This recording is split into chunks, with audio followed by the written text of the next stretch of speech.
बता दें कि चार धाम यात्रा की शुरुआत से कई दिन पहले ही बाबा केदार अपने धाम के लिए पंचमुखी डोली यात्रा पर रवाना हो चुके थे।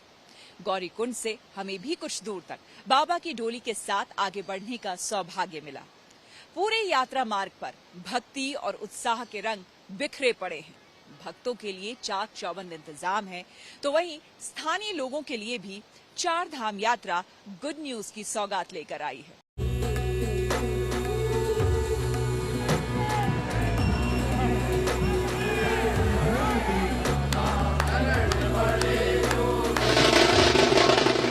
हिमालय की गोद से निकली भक्ति की भागीरथी,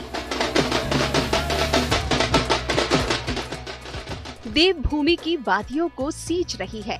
अनंत आस्था की चार धाम यात्रा प्रारंभ हो चुकी है। यात्रा मार्ग पर आस्था और उत्साह के अनोखे रंग नजर आ रहे हैं। यात्रा मार्ग पर श्रद्धालुओं के लिए सुरक्षा से लेकर खाने पीने और ठहरने के चाको चौबंद इंतजाम है।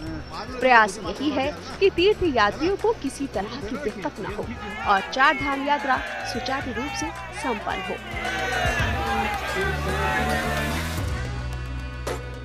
यात्रा के साथ ही मार्ग पर जगह जगह भंडारों की भी शुरुआत हो चुकी है। 24 घंटे चालू रहने वाले इन भंडारों में श्रद्धालुओं के लिए खाने पीने का पूरा इंतजाम है। यात्रा मार्ग में इस तरह का भंडारा जो है वो चलता रहता है, जिसमें सुबह से लेकर रात तक लोग आते हैं और इसी तरह से यहाँ पर आप देखिए किस तरह से लोग जो है वो सेवा कर रहे हैं। क्या नाम हुआ आपका? प्रदीप गुप्ता। प्रदीप जी, ये बताइए कि कब से आप ये भंडारे की व्यवस्था आपने रखी? हमने कल से चालू करी है और 40 दिन मिनिमम भंडारे की सेवा रहेगी। लगभग 40 दिन। और इसमें आप किन्हें खिलाते हैं? जो कोई भी आए, हर किसी के? एनीवे ए से जेड तक कोई भी अगर आता है, यात्री आए, चलता फिरता यात्री आए, और कोई इस भंडारे को खा सकता है। ये प्रभु का भंडारा है, हमारा नहीं है। बिल्कुल। मुझे ये बताइए कि ये भावना आई कैसे, आपने कब से शुरुआत की इसकी? वैसे तो हमारे नाथ भी भंडारा करते हैं, वहाँ भी आज हमें 28 साल हो गए। 28 साल से कंटिन्यू भंडारे चल रहे हैं हमारे। प्रयागराज भी, अयोध्या भी, महाकाल भी, और 8 साल से ये अपना केदारनाथ की नगरी में। बिल्कुल। ये बताइए कि यहाँ किस समय से किस समय तक लोग आके खाना खा सकते? 24 घंटे तक खाना खा सकते। 24 घंटे? 24 घंटे। तो आप लोग यानी कि 24 घंटे यहाँ सेवा में लगे? सेवा रहेगी, बिल्कुल सेवा रहेगी। हमारे पास आदमी बहुत है, आदमियों की कोई कमी नहीं है सेवा के लिए। 24 आवर चलता है। जो भी आए, जैसे भी आए, प्रभु का प्रसाद है, भोले जी का प्रसाद है। प्रभु का प्रसाद है और प्रसाद में देखिए क्या क्या चीजें हैं यहाँ पर। खीर है, आलू की सब्जी है, पूरी है, चावल है, वहाँ पे आंवला है। हर समय पे मतलब अलग अलग खाना बनता रहेगा यहाँ पे। हर दिन अलग बनेगा, हर समय पे अलग बनेगा। आप इधर आइए। कहाँ से आ रहे हैं? इस तरह से आए हैं। अच्छा, आरबीआई? हाँ, दिल्ली आरबीआई से हमारा पूरा ग्रुप आया हुआ है। हम 10 लोग आए हैं, उसमें हमारे 2 जनों के बेटे भी हैं। मेरा नाम है विनोद सैनी। ये बताइए विनोद जी, ये पवित्र भोजन करके कैसा लग रहा है? देखिए, भोले की नगरी में, जब भोले की नगरी में आ गए तो उसके बाद तो आत्मा ही तृप्त है। और दूसरा, उन्होंने का एक जो बहुत मुख्य पॉपुलर वो जो बोला जाता है कि भोले की फौज करेगी मौज। भोले की फौज करेगी मौज, और भूखे को अन्न और प्यासे को पाना। तो पानी भोलेनाथ ने जो है हर चीज की व्यवस्था कर रखी है। हम बहुत जगह अभी खाना खाते हुए आए रेस्टोरेंट में, लेकिन वहाँ हमें वो आनंद, वो तृप्ति नहीं हुई। यहाँ दूसरी से तीसरी बार ले लिया, नहीं तो बोला कि दाल बस भैया। पेट भर गया, मन नहीं भरा। चारों धाम काफी ऊंचाई वाले क्षेत्रों में मौजूद है, जिसकी वजह से ये धार्मिक यात्रा इतनी आसान नहीं होती। चार धाम यात्रा पर जाने वाले श्रद्धालुओं को काफी पहले से अपने स्वास्थ्य और शारीरिक बनावट पर ध्यान देने की जरूरत होती है, लेकिन तमाम तैयारियों के बावजूद कई लोगों के लिए रास्तों की दुश्वारियां चुनौती बन जाती है।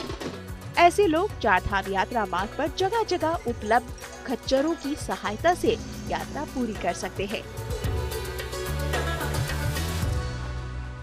यात्रा में कठिनाइयां कई हैं। कई लोग पैदल यात्रा करते हैं, कई लोग खच्चर, घोड़े खच्चर को लेते हैं, कई लोग पालकी भी लेते हैं। यात्रा मार्ग हमने देखा भी है, कठिन बहुत है, लेकिन श्रद्धालुओं में बहुत भक्ति रहती है, क्योंकि बाबा केदार धाम की जो है कि हम पे जो है कि बहुत बड़ी कृपा रहती है भक्तों पे। जी यात्रा तो जो है कि हर साल बढ़िया चलता है। हर साल हम देखते हैं हजारों हजार नहीं लाखों भक्त आते हैं यहाँ पर। लेकिन ये बताइए, आप लोगों की जिंदगी के बारे में जरा बताइए, क्योंकि बहुत कम लोग हैं जो आप लोगों के बारे में जानते हैं। आप जरा ये बताइए, आपको कितना इंतजार रहता है इस समय का?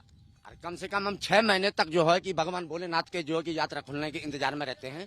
इन घोड़ों को भी जो है कि हम 6 महीने तक घर में पालते हैं, खिलाते हैं इनको 6 महीने, उसके बाद 6 महीने लाइन पे चलाते हैं, यात्रा लाइन पे। तो क्या इस समय के लिए खास तैयारी करते हैं ताकि जो श्रद्धालु जा रहे हैं उन्हें भी डर ना लगे चढ़ने में या फिर सामान उमान ले जाने में? जी खास तैयारी होती है। घोड़ों को बढ़िया करके जो है इनका मेंटेनेंस रखना पड़ता है, फिर तब जाके घोड़े चलते हैं लाइन पे, नहीं तो जो है कि बीमार घोड़े नहीं चल सकते हैं। अभी यहाँ से हम कहाँ जा रहे हैं? अभी हम जो है कि गौरीकुंड से 20 किलोमीटर पहले हैं बड़ासू में, और यहाँ से लगेगा हमको कम से कम 3 घंटा और लगेगा। तो अभी तक जितना हम सफर तय कर पाए हैं और जो हमने देखा है, देखिए एक तरफ हमारे कैमरामैन संजय दिखाएंगे क्योंकि वो भी बहुत मुश्किल परिस्थिति में है। मैं तो आपको संजय को नहीं दिखा सकती, वो खुद गाड़ी के ऊपर है सवार और उसके बाद वो कोशिश कर रहे हैं हमें कैप्चर करने की। तो संजय इन वादियों को भी दिखा रहे हैं। बेहद खूबसूरत ये वादियां हैं और यहाँ साथ ही साथ हम आगे धीरे धीरे बढ़ते जा रहे हैं गौरीकुंड की तरफ, जहां पर आज रात्रि विश्राम होना है बाबा की डोली का। और इसी के साथ इसी तरह से जुड़ी तमाम कवरेज हम आपको दिखाते रहेंगे।